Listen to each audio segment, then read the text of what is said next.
concluimos con la primera carta a los tesalonicenses.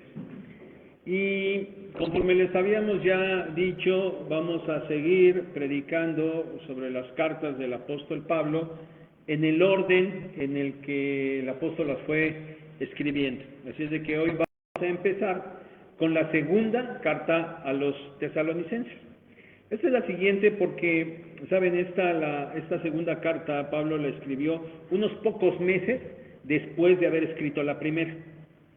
Recibió noticias de Timoteo, estaba preocupado por la iglesia, les escribe la carta, seguramente llevaron la carta, la leyeron y quien regresó, pues le trajo noticias a Pablo y pues otra vez Pablo de inmediato se puso a escribirles una segunda carta a los hermanos de allá de Tesalónica.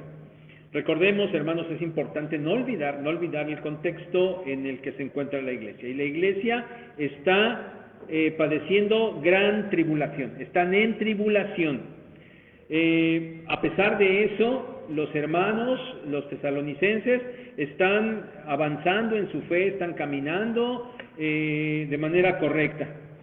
Pero de todas maneras parece que sigue habiendo cosas que Pablo tiene que enseñar, le preocupa, quiere seguirles enseñando.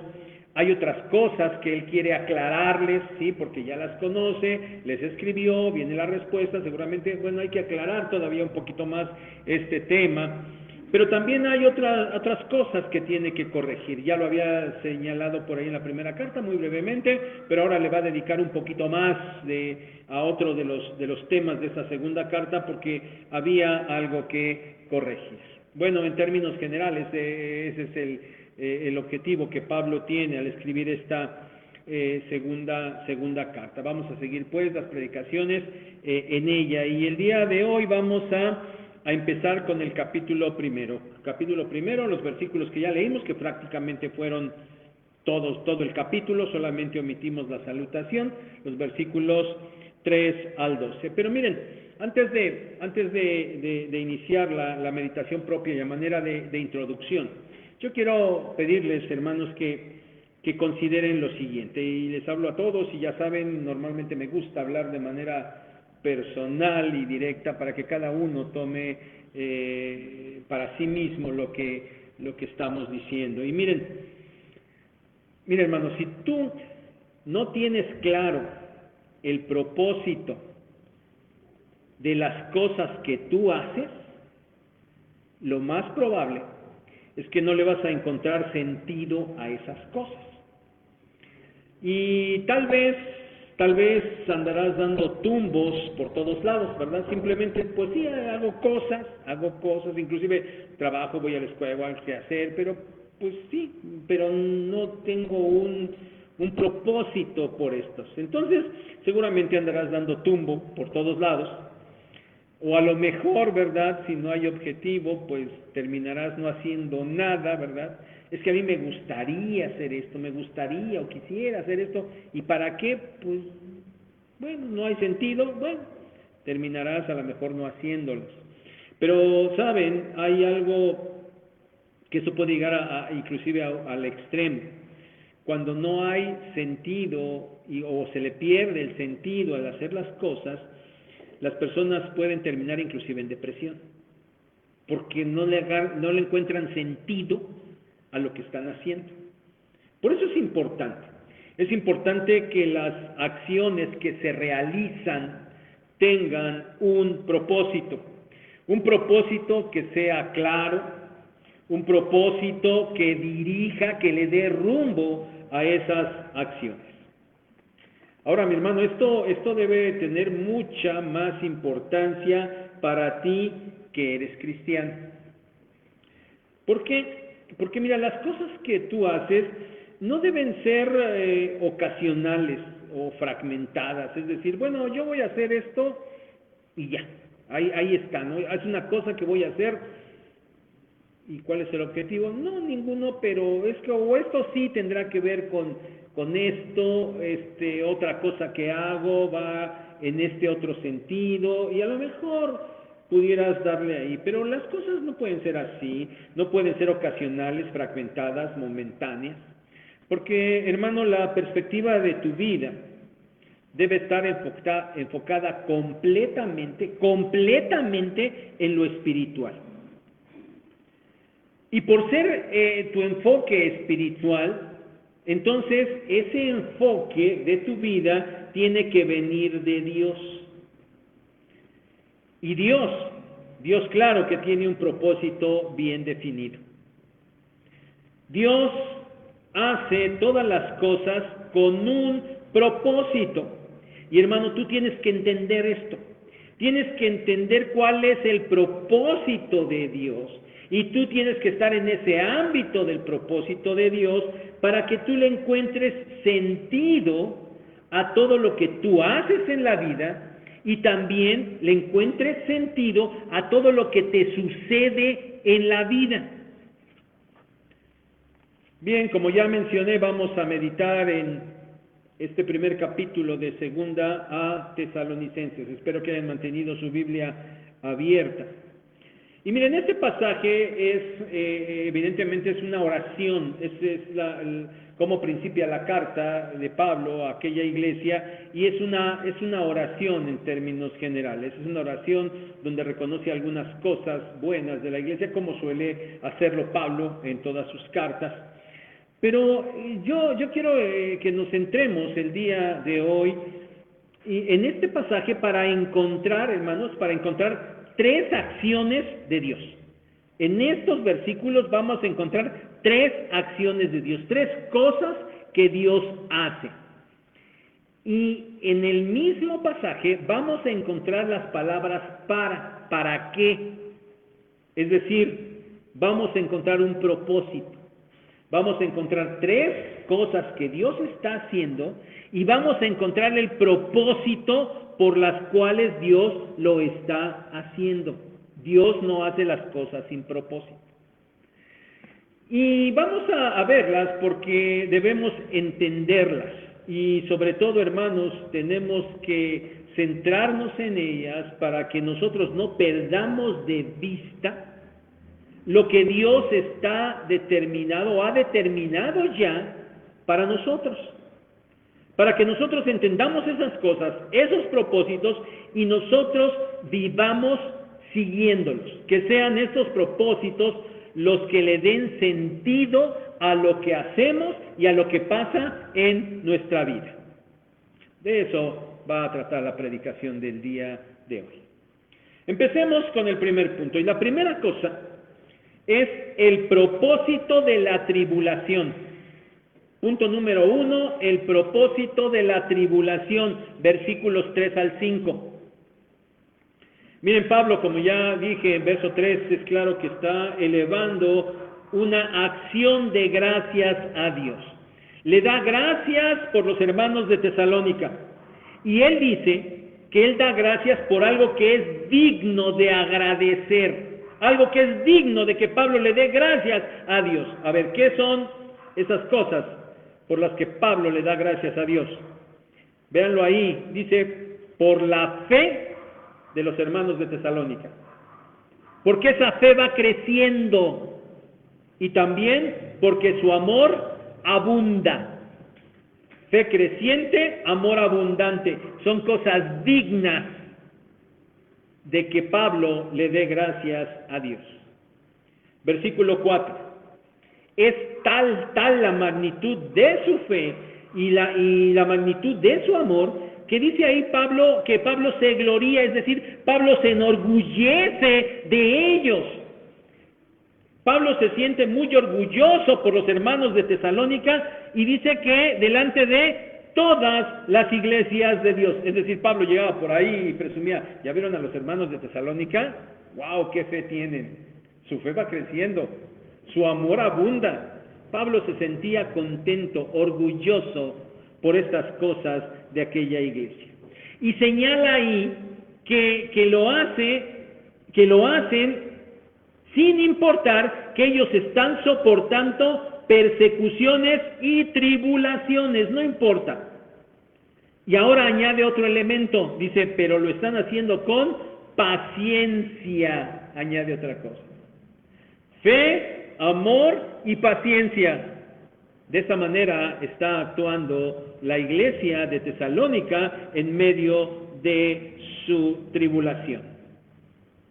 Versículo 5. Ahora Pablo dice que el hecho de que ellos, los tesalonicenses, estén en esta situación es la demostración del justo juicio de Dios. Y a lo mejor esto les suene un poquito raro, ¿verdad? A ver, ¿cómo? Si la iglesia está haciendo lo correcto y están avanzando, ¿por qué dice Pablo que el que estén así es demostración de un justo juicio de Dios? ¿Cómo? Bueno, sí, esto nos puede sonar un poco raro, pero miren, expliquemos esto. Ellos están en tribulación y dice allí que esto es demostración, esta demostración es una evidencia del justo juicio. Miren, la palabra justicia hace referencia a lo que es correcto, a lo que está bien. Y juicio, normalmente nosotros cuando oímos la palabra juicio estamos pensando en el haber emitido una sentencia, y casi siempre estamos pensando en una sentencia de castigo. Eso es lo que viene a nuestra mente. Pero esta palabra juicio no solamente tiene que referirse a esto, sino que también nos habla de cómo, en este caso, Dios ha pensado y ha determinado hacer algo. Cuando se emite un juicio, el juez ve todas las cosas, las considera y entonces declara. Después de haber considerado las cosas, él ve y dice: este es mi veredicto, he decidido hacer esto, ha emitido un juicio. Ok, Dios no tiene que estar viendo lo que está pasando para emitir un juicio, ya lo ha determinado de antemano. Pero este justo juicio, entonces, debemos entenderlo como la manera correcta que Dios ha determinado para que la iglesia esté viviendo. Esa tribulación es una manera correcta que Dios ha determinado que ellos se encuentren. Ahora, de todas maneras, aunque entendamos lo que significa esto, yo creo que cuesta un poco de trabajo, ¿verdad? Suena algo difícil poder entender esto. ¿Cómo? ¿Que Dios ha determinado que la iglesia pase por tribulación? Pero hermanos, por muy difícil que nos parezca, eso es lo que nos está diciendo el texto. Esa es la determinación de Dios. Esa, hermanos, es la acción de Dios, es lo que Dios está haciendo. Pero hermanos, aunque nos pueda sonar a nosotros un poco difícil o incomprensible o ilógico, como quieran, esta acción de Dios para su iglesia tiene un propósito. Un propósito que queda determinado a continuación con las palabras que dije al principio. ¿Para qué? ¿Para qué? Y ahí lo ven en el versículo 5. Dice: para que sean tenidos por dignos del reino de Dios. La acción de Dios es que pasen tribulación y el objetivo es para que sean tenidos por dignos del reino de Dios. Esto significa para que ellos den evidencia de que efectivamente son parte del reino de Dios. Para que den evidencia de que efectivamente son hijos de Dios. Y vean cómo reitera ahí en este mismo versículo. Y por eso es que ellos están padeciendo, para dar evidencia de esto. Entonces, mis hermanos, lo que aquí encontramos es que Dios dispuso que los tesalonicenses atravesaran por tribulación para dar evidencia de que verdaderamente pertenecían a su reino, de que eran sus hijos, lo cual estaban demostrando por la respuesta que ellos estaban dando a esa tribulación. Y esa respuesta, ese comportamiento era que estaban actuando con fe, amor y paciencia. Estaban respondiendo así. Y de esa manera estaban dando evidencia de que efectivamente eran parte del reino de Dios. Entonces, hermanos, la primera acción de Dios, les dije 3 acciones, ¿verdad? La primera acción de Dios es permitir que los suyos pasen por tribulación. Sí, esa es una acción de Dios. Permitir que los suyos pasen por tribulación. Y el propósito, que den evidencia de que realmente son de Él, que pertenecen a su reino. Y esto lo van a hacer cuando respondan a la tribulación de la manera correcta, de la manera adecuada. Miren, hermanos, ustedes saben, ser de Dios es no ser del mundo. Ser de Dios es no ser del diablo. Yo sé que, y máxime en el pensamiento moderno, el pretender establecer solamente estos, o en todo caso, en cualquier caso, pretender presentar 2 extremos, como se dice hoy, las cosas no pueden ser solamente o blanco o negro, eso es lo que dice el mundo hoy, no puede ser blanco o negro, hay muchos tonos de grises en medio, eso lo han escuchado, ¿verdad? Y a lo mejor, seguramente que ustedes a lo mejor hasta se sumen ese pensamiento, ¿verdad? Dice, no, las cosas no pueden ser o blanco o negro, hay grises en medio. Pero para Dios, para su palabra, esto no es así, ¿eh? En la palabra de Dios no hay grises, no hay grises. O se es de Dios o se es del mundo. O se es de Dios o se es del diablo. No puede decir, bueno, sí, no, yo a lo mejor no soy tan bueno, puede decir la gente o pretenderá, sí, pero, y a lo mejor sí, pues de Dios a lo mejor no soy tanto, pero no, del diablo tampoco, no, estoy ahí más o menos en un tono de gris por ahí en medio, esto no pasa.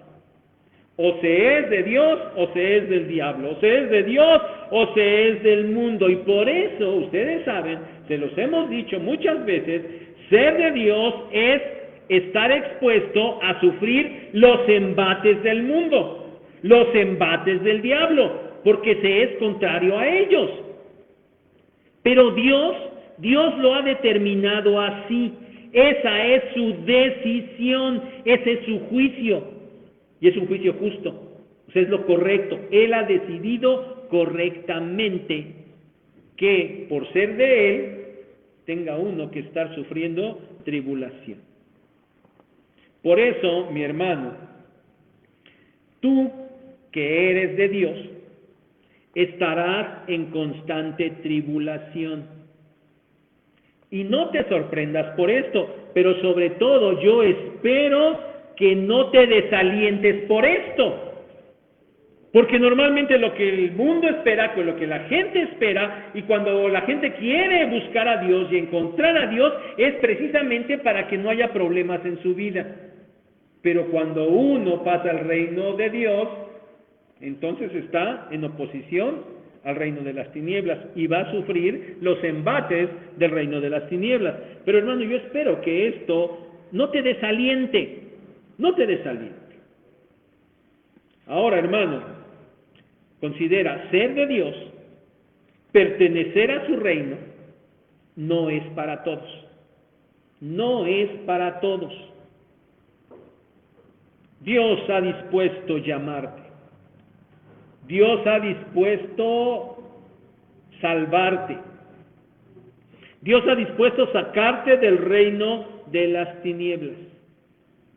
Y aquellos, pero eso no es dado a todos.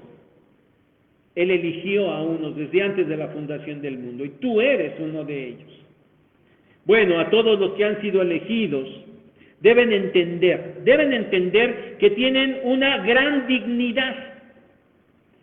Deben entender esa alta dignidad que se les ha otorgado.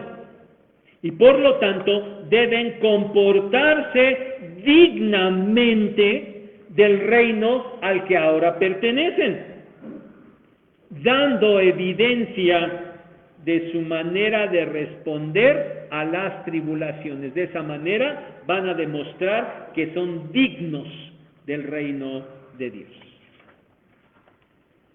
Hermanos, si tú eres de Dios, debes comportarte a la altura que esto implica. Hermano, no sigas al mundo. No sigas los pensamientos del mundo. No sigas las prácticas del mundo. Y cuando eso hagas, tú ya sabes, evidentemente estarás en una contracorriente del mundo. Mientras el mundo, de manera abrumadora, mayoritaria, va fuertemente en un sentido, tú tendrás que luchar para ir en el sentido contrario. No hay otra opción. Pero hermano, no hay nada que temer, porque esta es la manera en la que Dios ha determinado que sean las cosas. Eso es lo correcto. Por eso es que tú debes atravesar por la tribulación con fe, con amor y con esperanza. Y con mucha paciencia. Con paciencia. Esta es la manera en la que tú vas a dar evidencia de que efectivamente eres del reino de Dios y que efectivamente eres un digno miembro del reino de Dios. Tú vas a atravesar por diferentes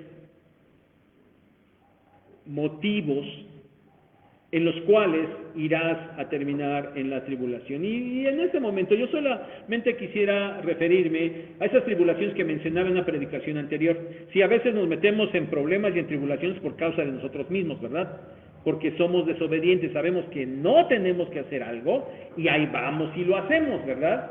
Y ahí caemos en tribulación y luego estamos, ay Señor, ayúdame, hermanos, oren por mí, porque, y bueno, está bien, hay que acudir al Señor, que otra tenemos, ¿verdad? Pero se nos olvida que estamos ahí porque nosotros mismos nos metimos por desobedientes, ¿no? Bueno, hoy quiero que pensemos en las tribulaciones que tú puedes padecer por causa de tu fe. Porque ya eres del reino de Dios. ¿Como cuáles pudiera ser? ¿Como cuáles? Yo espero que estas te suenen familiares. Por ejemplo, aquellas tribulaciones por estar en problemas en tu trabajo, debido a que no mientes, a que no robas, a que no eres corrupto, a que no entras en chismes, a que no entras en un juego de mentiras, a que no entras en esas cuestiones para perjudicar a otros. Esto casi no se da en los trabajos, ¿verdad? Casi no, ¿verdad? Y ahí están los cristianos,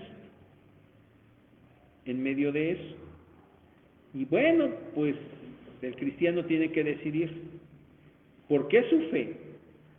Porque su realidad espiritual le dice que no tiene que hacer así.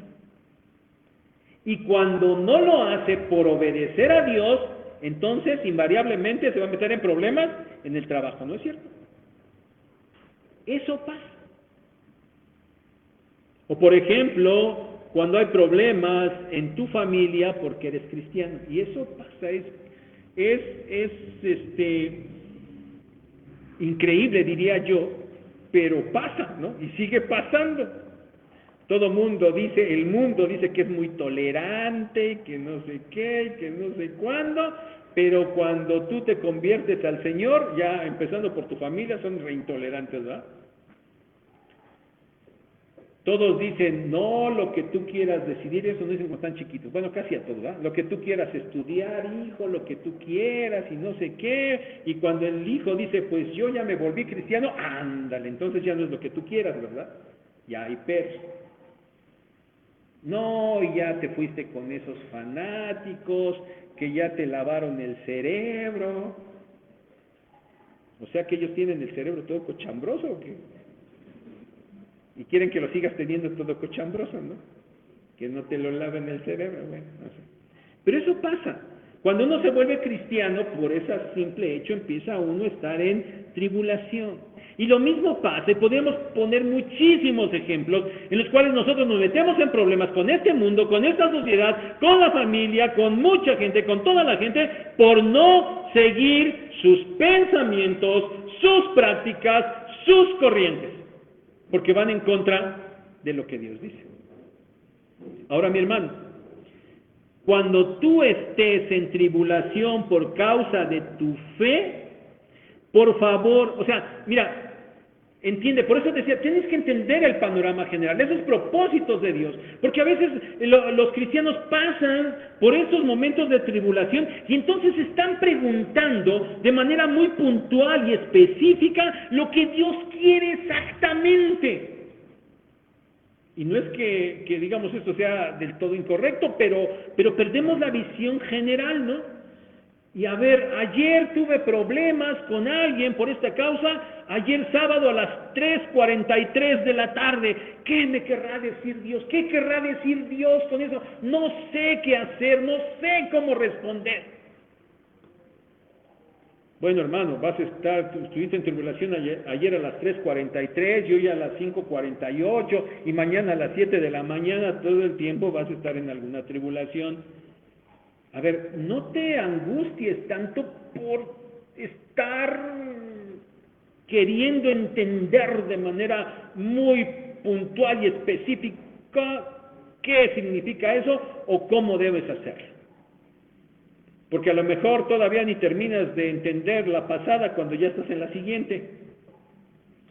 Por eso tienes que entender que en todo momento tú vas a estar sometido a tribulación, siempre, siempre. Porque ese es el propósito de Dios, Él lo dijo así.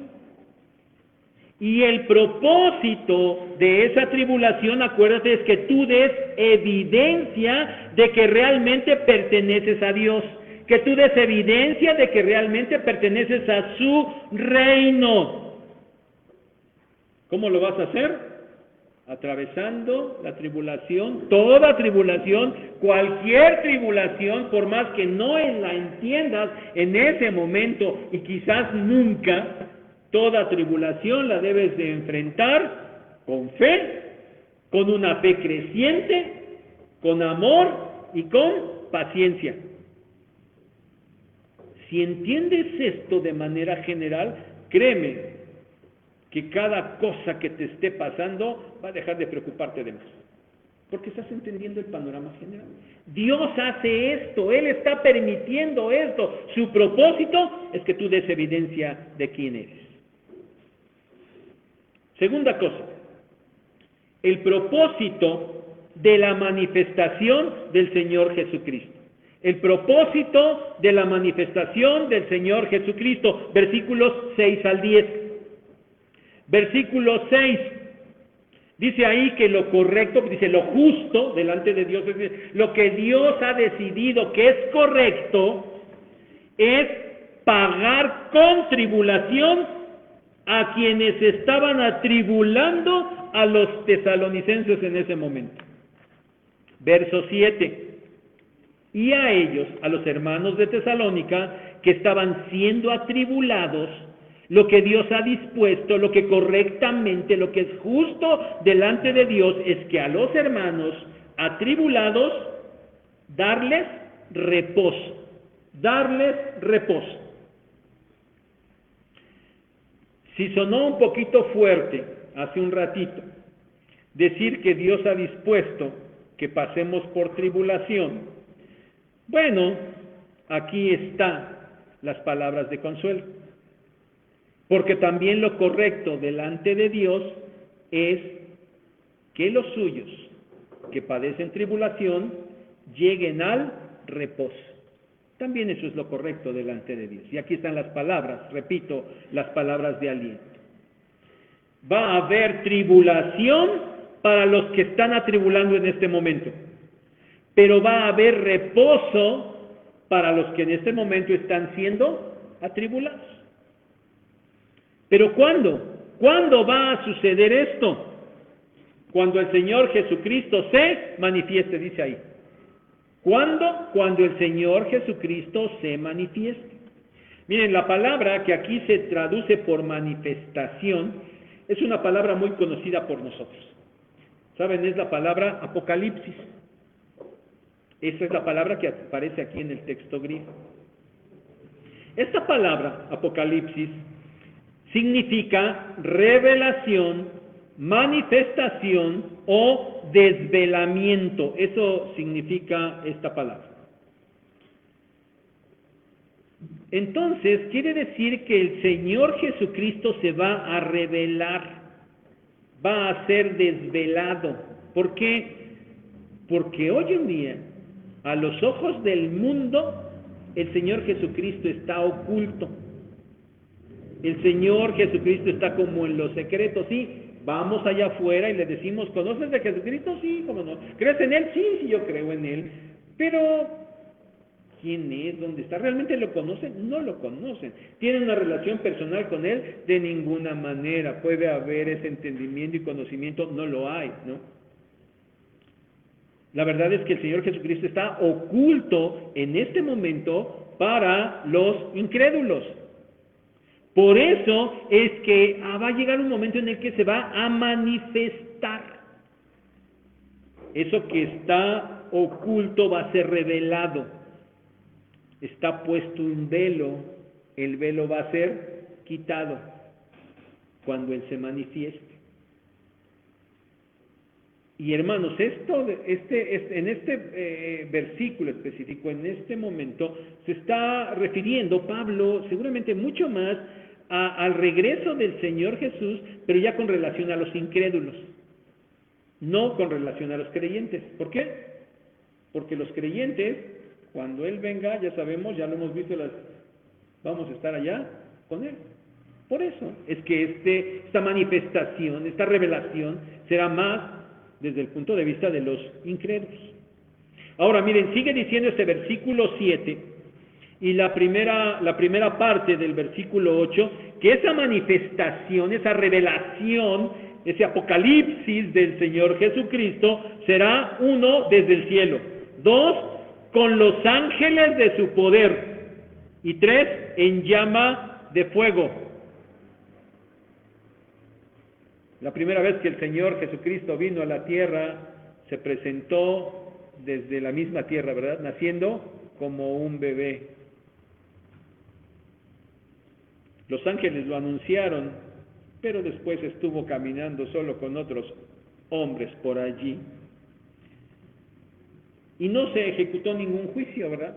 Él vino más bien a padecer el juicio de Dios, a morir en la cruz para pagar por el pecado. Pero ahora, en esa nueva aparición, en esa nueva revelación, las cosas van a ser diferentes. Porque ahora Él vendrá desde el cielo, poderoso y para juicio. Y ahora sí, el juicio en el sentido de castigo. Sí, ahora sí. Humilde, manso, para morir en la cruz la primera vez. Hoy, la segunda vez, desde el cielo, poderoso y para juzgar al mundo. Esa va a ser la manifestación del Señor Jesucristo. Así va a ser. Esa es la acción de Dios. Y ahora encontramos el propósito de esta acción, ahí en el versículo 8, otra vez con la palabra para. Con la palabra para. Él va a llegar en llama de fuego para.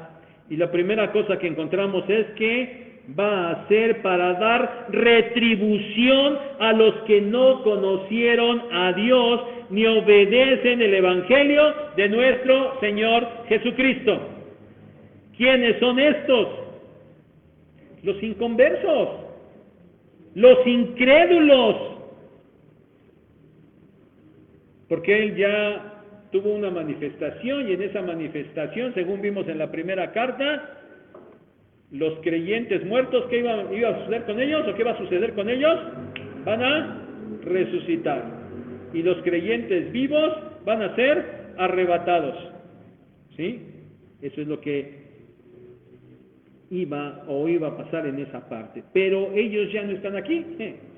Entonces, ¿quiénes son estos a los que el Señor va a dar retribución? Los incrédulos, los que no creyeron, los que no recibieron a Dios, los que no recibieron el Evangelio del Señor Jesucristo, aquellos que en ese momento de la carta están atribulando a los creyentes. Para ellos viene. Y a estos dice que el Señor les dará retribución. Esta palabra significa dar castigo completo. Pero la idea, hermanos, no es que el Señor va a venir y va a castigar a los incrédulos nada más porque sí, de una manera quizás arbitraria o injusta. No, de ninguna manera. Porque esta palabra retribución también nos hace pensar que es algo que se recibe en compensación de lo que se ha hecho. Es decir, los incrédulos van a recibir lo que justamente les corresponde con base en lo que han hecho. Por muy buenos que digan que son, porque no lo son. Verso 9. La retribución que estos que han rechazado a Dios van a recibir es que sufrirán pena de eterna perdición. Serán excluidos de la presencia del Señor y de la gloria de su poder. Eso es lo que van a padecer. Eterna perdición. Miren, aquí la palabra perdición no significa aniquilación, significa ruina. No es la pérdida de la existencia, la cesación de la existencia. Estás perdido, morirás y ¡pum!, desapareciste. No, a eso no se refiere.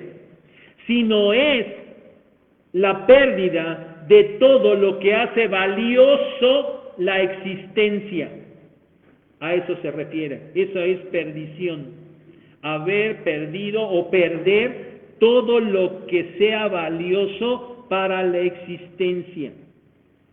Y esa condición será eterna, dice aquí. Es decir, no va a tener fin. No va a tener fin. Estos van a ser excluidos de la presencia del Señor. Miren, hay un lugar donde los que rechazan a Dios padecerán castigo eterno. Ese lugar es el infierno. Sí, ese lugar es el infierno. Pero además de estar en ese lugar, también los incrédulos estarán en una condición, y esa condición es el estar excluidos de la presencia de Dios. Y la gente puede decir, bueno, pues, ¿qué importa, no? No, sí importa. Porque Dios es el máximo bien. Y estar en la presencia de Dios es gozar del máximo bien. Y entonces, estar excluidos de su presencia es no experimentar bien alguno ni en lo más mínimo. Miren, a ver si lo entendemos mejor. Este mundo que conocemos, con el que estamos familiarizados, es un mundo malo. ¿Por qué? Porque es malo por causa del pecado. Porque está dominado, a final de cuentas, por Satanás. El sistema que opera es un sistema diabólico.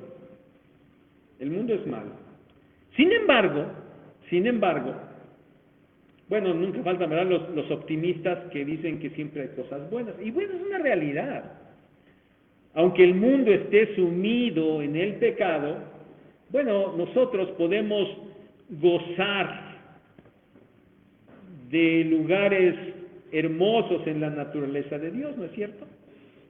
Hay lugares que son bonitos, y no solamente nosotros, todo el mundo puede ver que hay cosas buenas en este mundo, hay cierta bondad en este mundo, ¿verdad? Aunque el mundo esté sumido en pecaminosidad y los seres humanos sean pecadores y contrarios a Dios, bueno, hay algunos seres humanos no delante de Dios, no con valor delante de Dios, pero con valor delante de los seres humanos. Bueno, hay seres buenos, seres bondadosos. Es decir, en este mundo, a pesar de las condiciones en que se encuentra, se puede percibir cosas buenas, cosas bondadosas.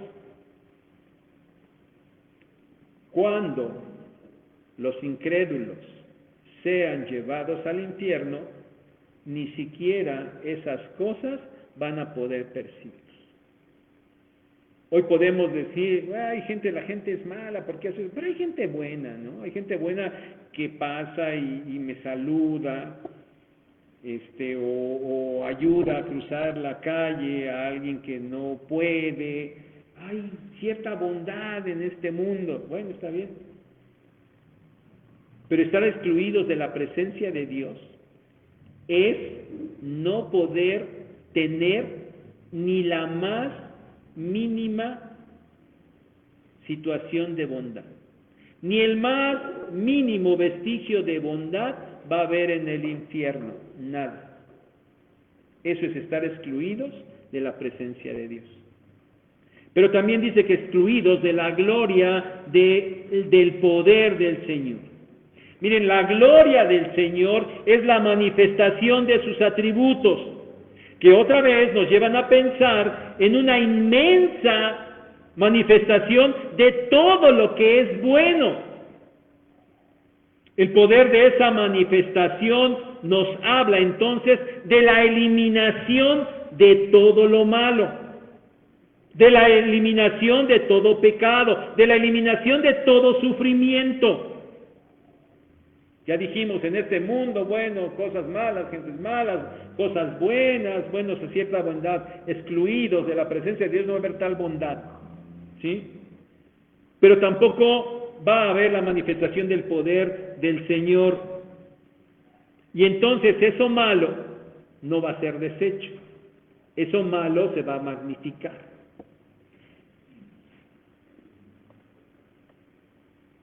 El poder de Dios hace que todas esas cosas malas vayan a desaparecer, se vayan a eliminar. Pero esto no lo van a poder alcanzar los perdidos. Ellos estarán sumidos en una total obscuridad, no recibirán ni la más mínima manifestación de los atributos de Dios, nada, nada. Y no se podrán librar de esa situación. Ni siquiera un poquito, ni siquiera un momento. No se van a poder librar de los horrores del infierno. Hermanos, cualquier descripción que alguien pretendiera hacer de la horrenda realidad que es estar fuera de la presencia de Dios, fuera de la gloria de su poder, sin duda que serían palabras que se quedarían cortas para describir tales horrores. Pero ese es un propósito de una acción de Dios. Él se va a manifestar y los incrédulos estarán recibiendo como retribución a su pecado estas cosas que aquí hemos visto. Verso 10. Pero hermanos, en este pasaje nosotros encontramos un segundo propósito para esta acción de Dios, para esta manifestación del Señor Jesucristo.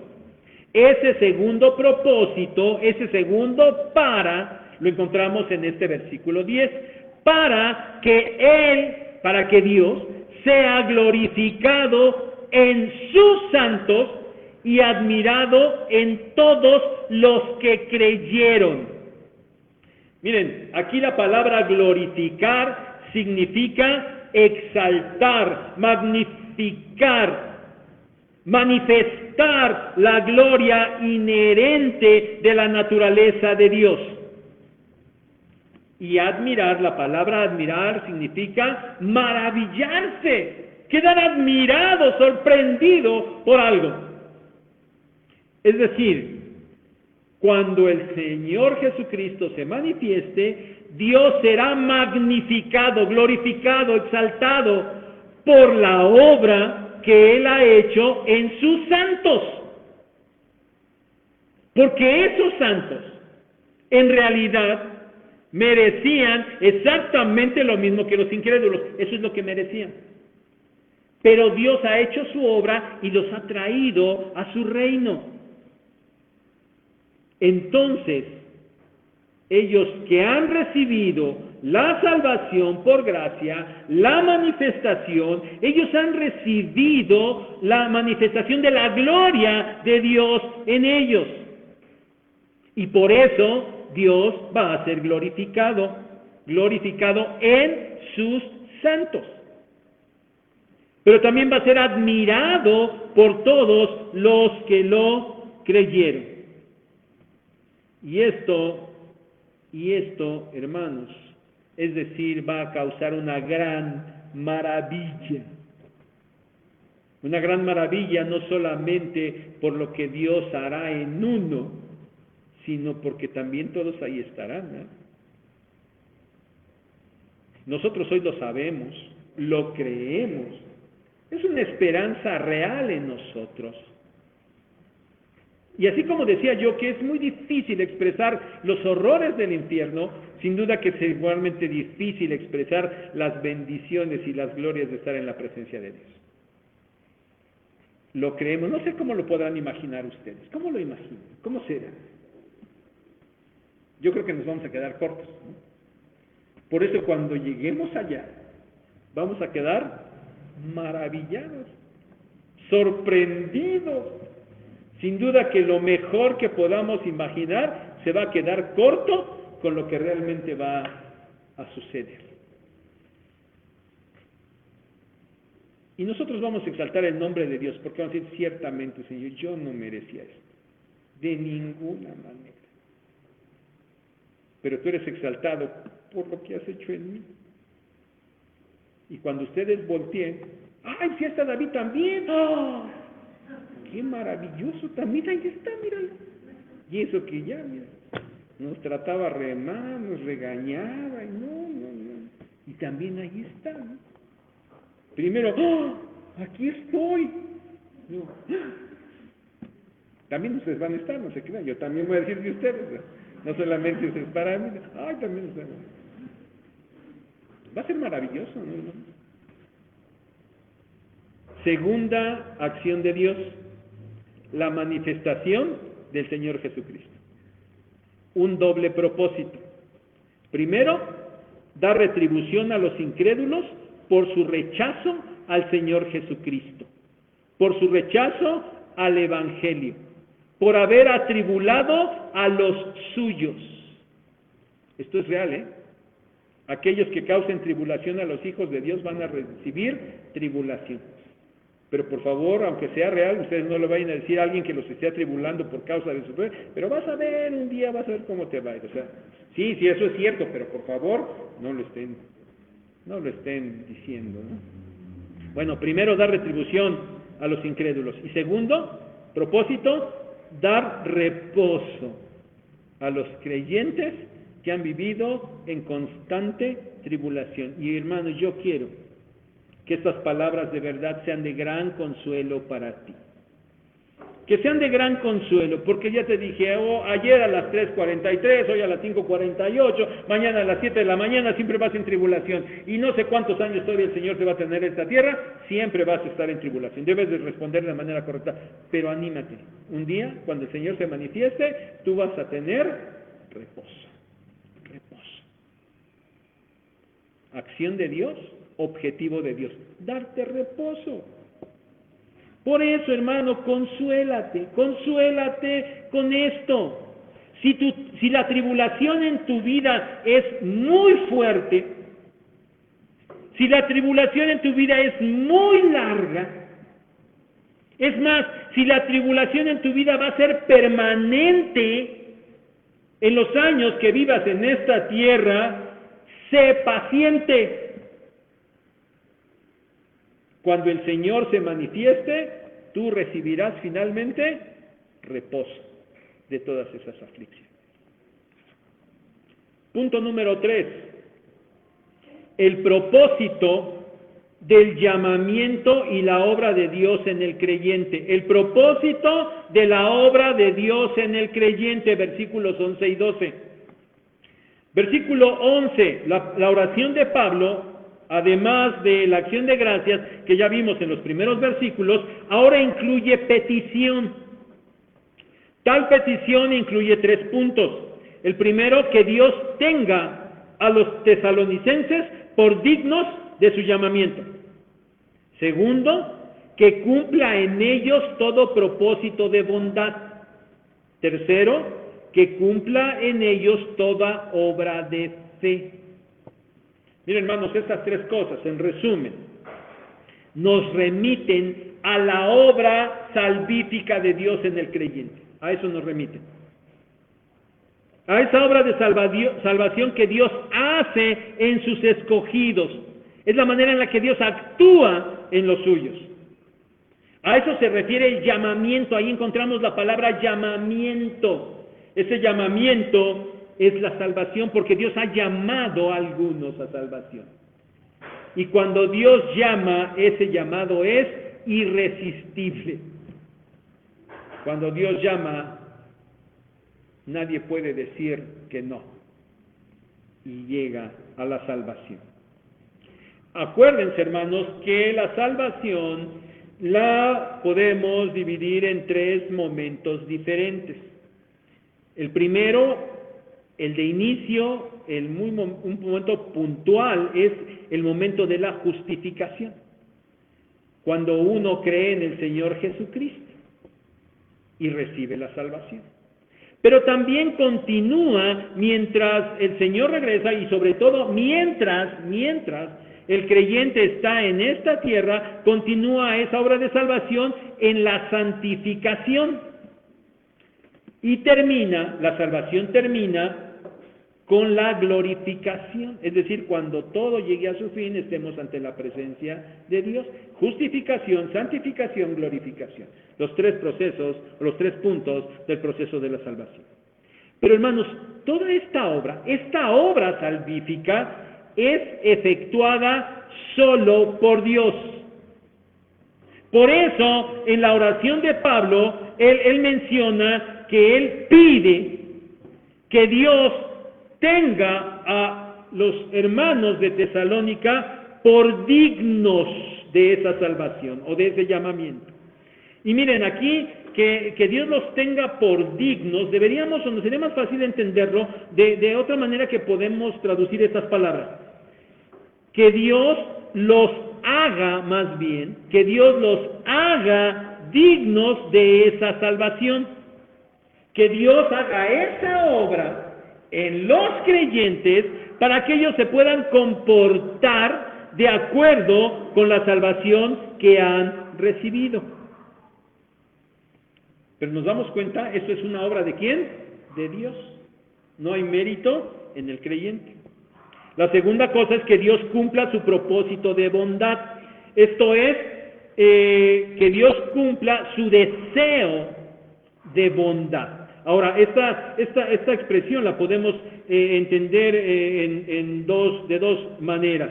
La primera es que el deseo bueno, el deseo bondadoso de Dios de salvar a los suyos, se cumpla.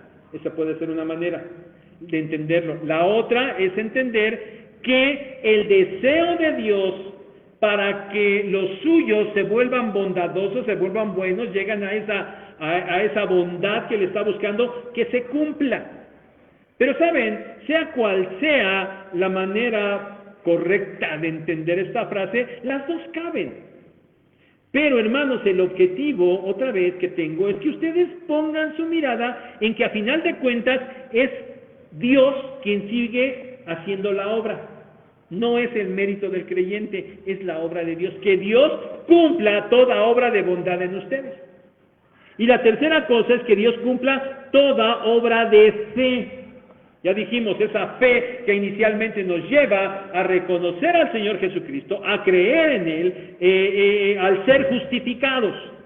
Luego, la fe que nos ayuda a tomarnos del Señor mientras estamos en esta tierra y nos conduce en ese proceso de santificación. Y esa fe que nos da seguridad en que cuando nosotros partamos de esta tierra, llegaremos a su presencia, seremos glorificados. Esa es la obra de fe. Y todo, otra vez, es obra de Dios. Porque Efesios dice que la fe es un don de Dios. Esta salvación, que es obra de Dios, se cumplirá en el creyente tan solo por su poder, dice ahí al final del verso 11, por su poder. Verso 12, Ahora encontramos, ya vimos, ¿cuál es la acción de Dios? Su obra completa en el creyente. Ahora encontramos el propósito, verso 12. Otra vez la palabra para. Véanlo ahí. Para que el nombre del Señor Jesucristo sea glorificado en los tesalonicenses y a su vez ellos sean glorificados en Él. Miren, que el nombre del Señor Jesucristo sea glorificado en los creyentes quiere decir que sea honrado, que sea exaltado. ¿Por qué? Bueno, inicialmente por quien Él es, porque Él es el único que merece toda exaltación y todo honor. Pero aquí, en el contexto del pasaje que estamos considerando, que el nombre del Señor sea glorificado será por la obra de salvación que Él ha hecho, efectuado en los suyos. Por eso Él va a ser exaltado, por esa obra de salvación. Pero al mismo tiempo, dice ahí que ellos sean glorificados también, que los creyentes también sean glorificados en Cristo. ¿Qué significa esto? Que ellos también serán honrados, hermanos. También serán honrados, no por sí mismos, no por lo que el creyente sea o haya alcanzado, no por ello, sino porque el creyente permanece en Cristo, fue hecho salvo en Cristo, está siendo mantenido por estar en Cristo y será llevado a ser semejante a Cristo. Y de alguna manera los creyentes recibirán parte de la gloria del Señor. Sí, ellos también serán glorificados en Cristo. Y notemos lo que Pablo dice al final de este versículo. Todo es posible tan solo por la gracia de Dios y del Señor Jesucristo. Otra vez, hermanos, no hay mérito humano alguno. Todo es obra de Dios, todo. Entonces, hermanos, la tercera acción de Dios que encontramos en este pasaje es la obra de salvación que Él hace en sus creyentes. Esa es la acción de Dios. Y el propósito es la gloria del Señor Jesucristo. Solo la gloria del Señor Jesucristo. Hermano, tú has sido puesto en un lugar de gran dignidad. Yo espero que tengas conciencia de eso.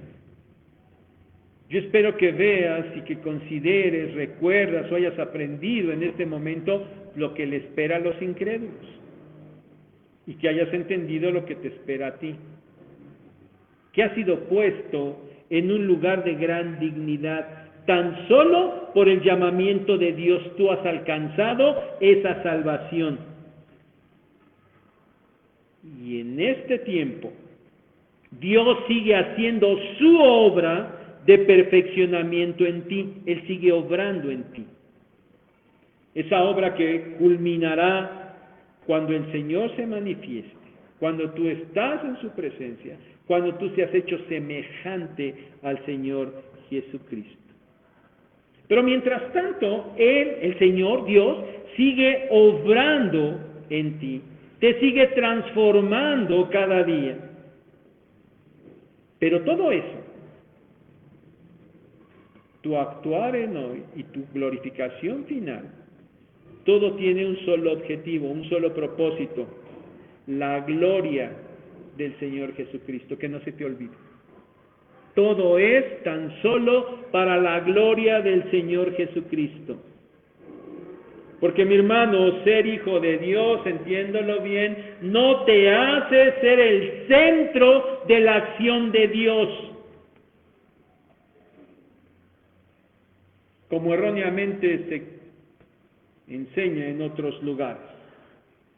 Tú pide, eres hijo de Dios, no eres cualquier persona. Eso es cierto, no eres cualquier persona, eres un hijo de Dios. Pero allá te dicen, y por eso tú pide lo que quieras, eres hijo del rey, él es inmensamente rico, todo le pertenece, tú pídele y él te va a dar. Tú pide, tú reclama, o tú declara, esa es la palabra de moda, ¿verdad? Declara. No, así no son las cosas. Ser hijo de Dios no te hace ser el centro de la acción de Dios. Por eso no puedes pedir lo que a ti se te antoje. Mucho menos cuando esas cosas solo te van a exaltar a ti. Yo quiero terminar esta carrera para que me digan que soy el licenciado, el maestro o el doctor en tal cosa.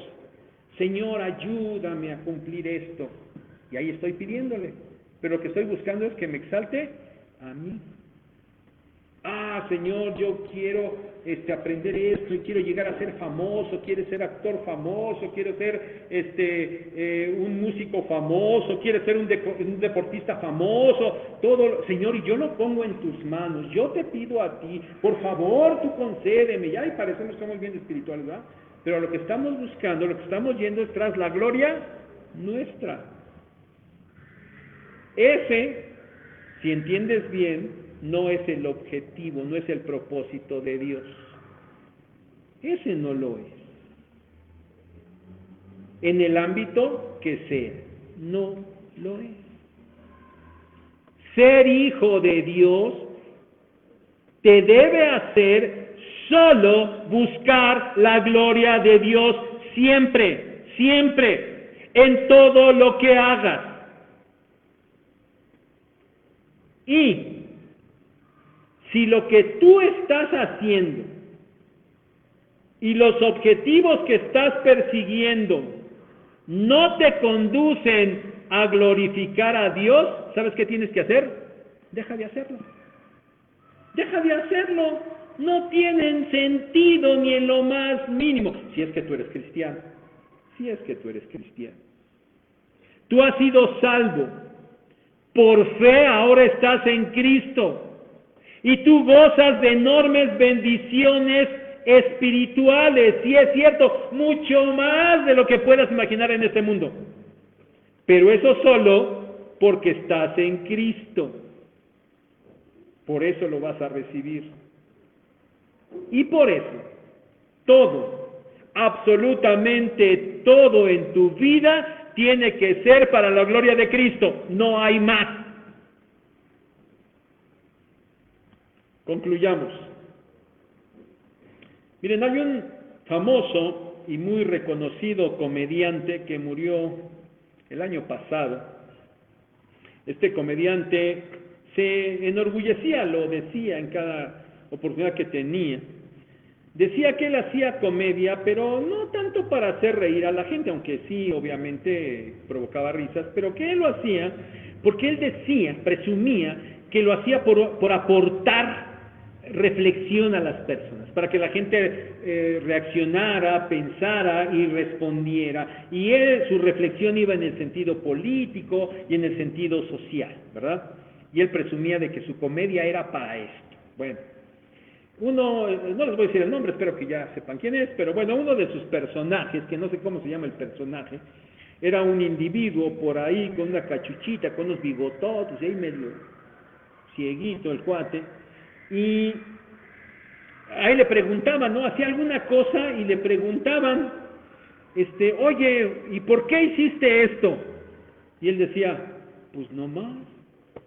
Ya identificaron a este personaje. ¿Por qué hiciste esto? Bueno, no importa el personaje. O sea, el asunto es que es, o sea, ¿por qué hiciste esto? Y él decía, pues no más.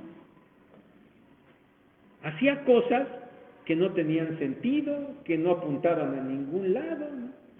Su propósito era reflexionar, oye tú, mexicano, piensa, no te dejes, tienes que reflexionar, tienes que actuar, o sea, esa era su intención, ¿no? Pero su personaje era así.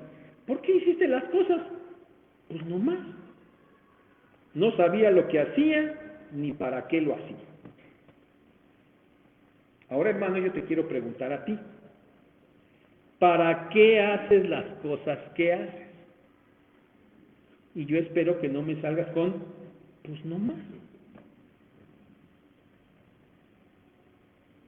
Hermano, tú debes ser muy claro y puntual para establecer los propósitos que dirigirán cada acción de tu vida. Pero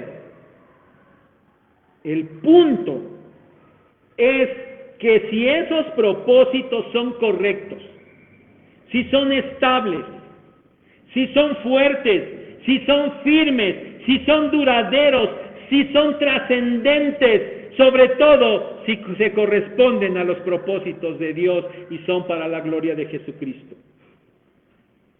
Porque si no es así, entonces ¿de qué te sirven? Entonces, tu respuesta sí te queda, pues no más, porque no va a servir para nada, para nada. Por eso te vuelvo a preguntar, ¿para qué haces las cosas que haces? Tú eres cristiano y tú ya deberías tener muy en claro que a pesar de que el mundo piense y diga que se pueden plantear un sinfín de sentidos y propósitos en la vida, porque eso dice el mundo, y que el mundo diga hoy en día que cualquier propósito es bueno, si es tu propósito, es verdadero, es correcto y debes luchar por él, la verdad es que el mundo está equivocado. Porque parecería que hay muchas verdades que perseguir y eso es una mentira. Porque hay una sola verdad. Por mucho y que al mundo le incomode esta aseveración. Solo hay una verdad y es Jesucristo. Solo hay una verdad y esa verdad está en Dios. Por tanto, mi hermano, tú debes tener muy claro que sin Dios nada tiene sentido. Sin Dios nada tiene sentido. Y por eso los propósitos de Dios son los que le deben dar sentido a tu vida. Son los que deben marcar el rumbo de tus pensamientos, de tus decisiones y de tus acciones. Hoy hemos visto en este pasaje 3 cosas que Dios hace y que realmente engloban el todo en la vida del creyente. Y hemos visto los propósitos que Dios tiene al hacer esas cosas. Entonces, mi hermano, alinea tus propósitos a los de Dios, no tienes otra. No hay mejor cosa que eso. Además, no hay mejor cosa que eso. Alinea tus propósitos a los propósitos de Dios. Y vas a ver que todas esas acciones que Dios hace en tu vida tendrán sentido.